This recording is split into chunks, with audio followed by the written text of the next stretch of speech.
don't see allotment because all that strip behind the greenhouses needs weeding. We've never really properly tackled it, so I've got a hoe and a spade. I'm going to dig out as much of the grass and weeds as I can, and then my plan is to cover it in manure and then throw cardboard on the top of that and weigh it down with bricks, so that hopefully in the spring we'll then look at getting something planted into it.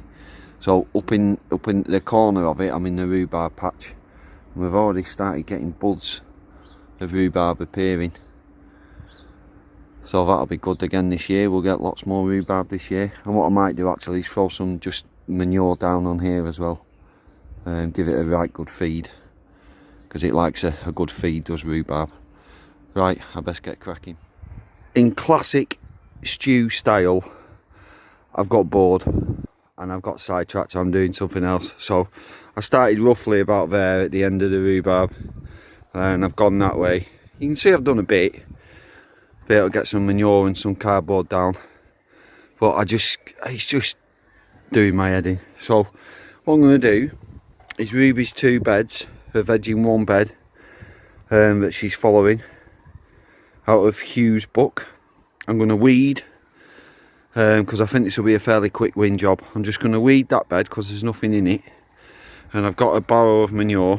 I'll just top it up with manure, and then I'll have a look if I've got some cardboard that'll fit nicely on the top. And we've got loads of bricks kicking around, so I can put a couple of bricks on, stop it blowing away. So that's what I'm going to do now. So I was right, it was a quick win job. It took me about 2 minutes to pull the weeds out of that bed. So manure next.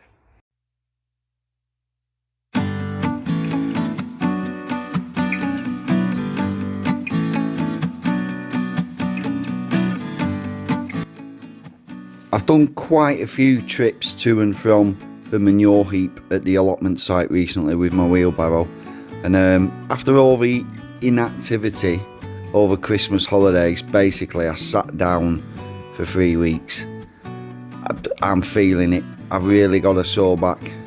Serves me right in a way, because I suppose I shouldn't just jump straight in to the allotment jobs. I should be stretching and warming up and warming down and getting my muscles right for it, but I never do, and I never learn, and I'm sitting here now moaning about how sore my back is. I've only got myself to blame.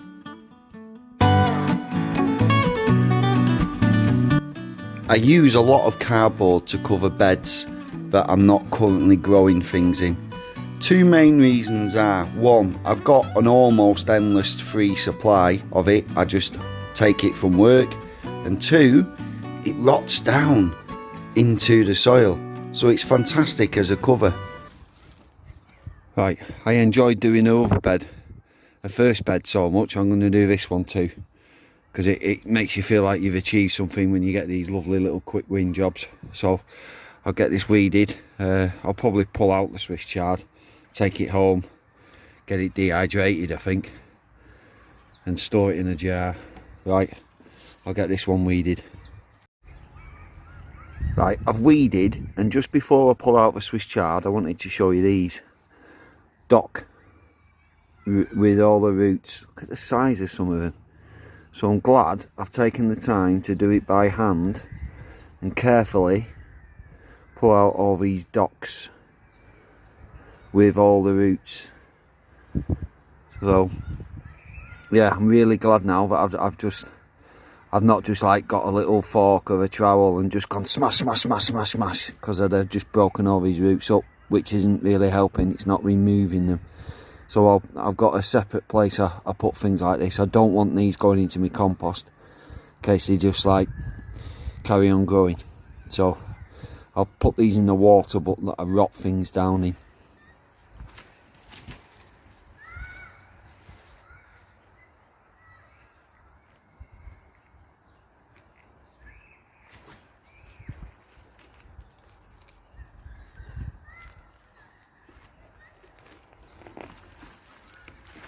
When I took this home and cut the roots off, got it cleaned up and everything, ready to preserve in some way, I was looking at the leaves, and the leaves we're past the best. You could tell I've harvested this in winter. So I didn't keep the leaves, they got fed to the chickens. What I did do was all the stalks, once I'd washed all the soil off them, they have dehydrated wonderfully well. So we now have a coffee jar full of dehydrated Swiss chard stalks.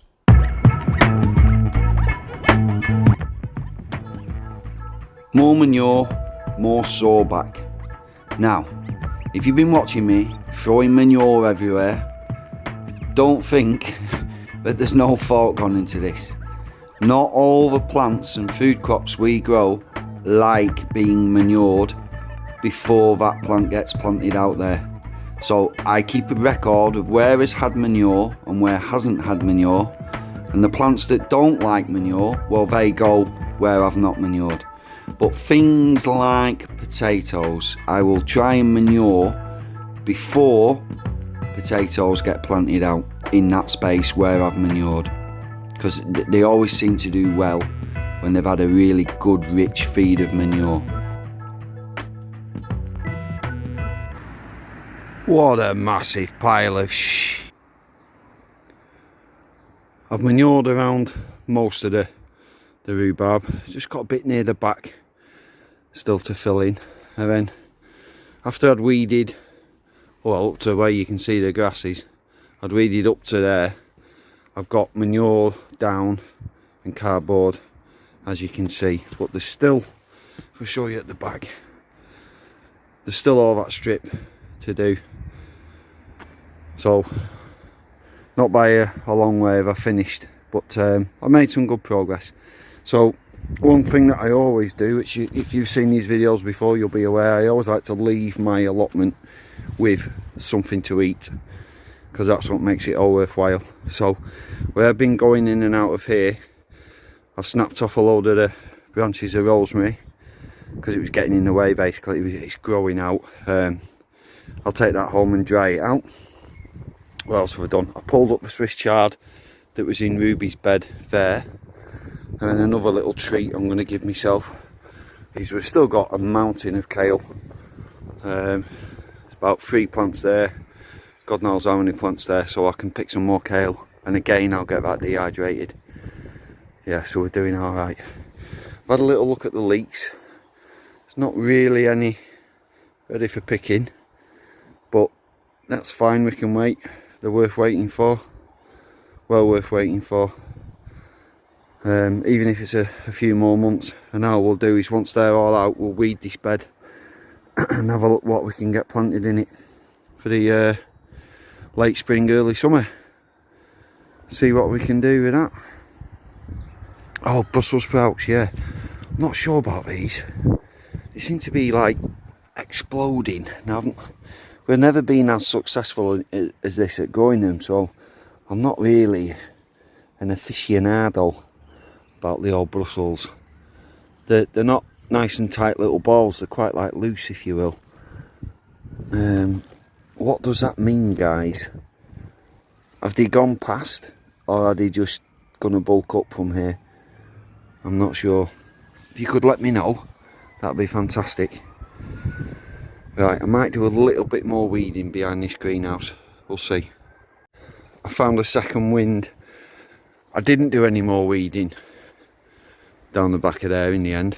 I just couldn't be bothered. But what I've done instead is where the carrots were, I've weeded that, and as you can see, covered. I might start the Jerusalem Artichoke bed and see if we can get any out of it. Watch this space. So you can just about make out the raised bed. We keep the Jerusalem Artichokes just in the one place because they do have a bit of a reputation for spreading. They also have a reputation for making you quite windy, hence the name Artichokes. Right, where I put my gloves. So what I'll do first, dead quickly, is I'll just, all the canes, if you will, where they were growing, I'm just going to snap them off, but leave little stumps sticking out so I can see where the artichokes themselves should be.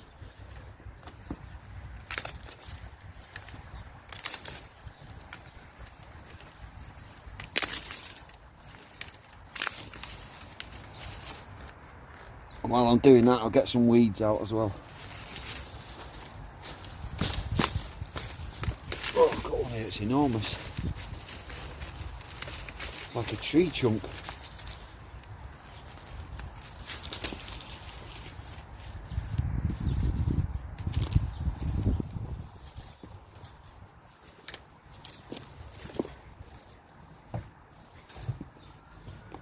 And luckily the compost heap's right next to this, so I don't have to go far to throw all the bits away, which is quite good, because you know what I'm like for getting sidetracked.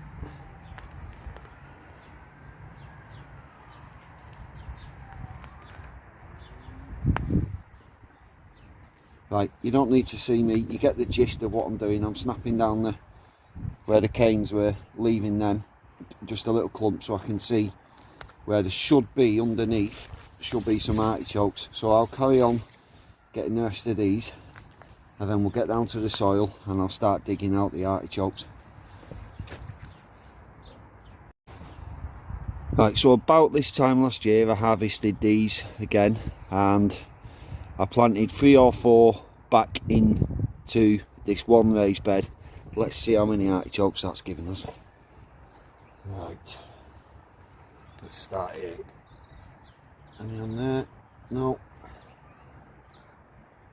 You got to dig for them. You got to root them out.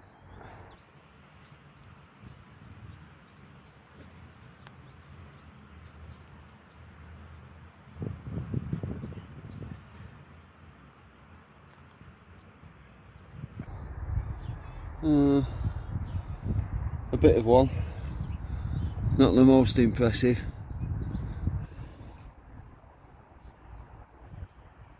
But there's plenty more to come.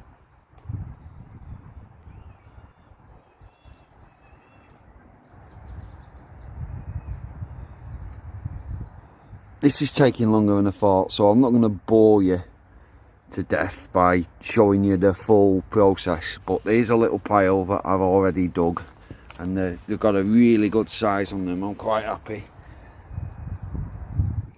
with them. So I'll take them home. They need a really good clean. I'll put them in a bucket of water and give them a really good swaz about, get the thin bits of roots off. Then once they're clean, and I'll probably dehydrate these, but no matter how many I get out, I'll be putting back 3, 4 back into this raised bed, and they're the ones that will carry on going this year and give me another harvest in about a year's time.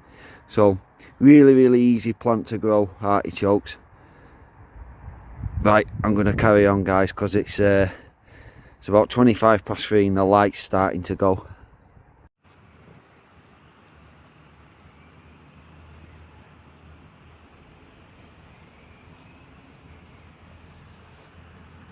I really am calling it a day now.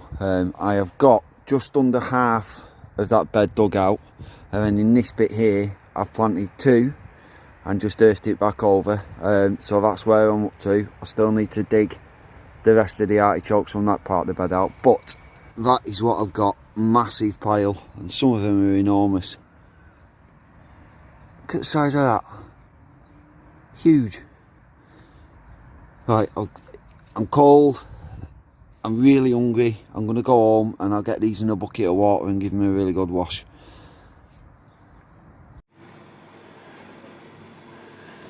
So here's the artichokes, all washed and dried. Well, I say dried, just let them dry out on the newspaper. And then next step is put them in the dehydrator, all sliced up. And here we go. Artichokes in the dehydrator.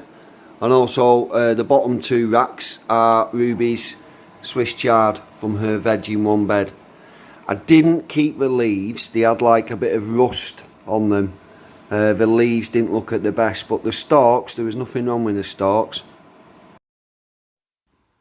This little flash of pinky red sticking up out of the soil might not look like much, but it makes me very excited, because that is a bud of one of our rhubarb plants, and at the top of the bud you can just about see the leaf starting to emerge. So we're going to have a brilliant year again for rhubarb. So thanks for watching, guys. And if you could, leave a comment, let me know whether those Brussels sprouts, whether they've gone past the best or whether I need to wait a bit more. Thank you.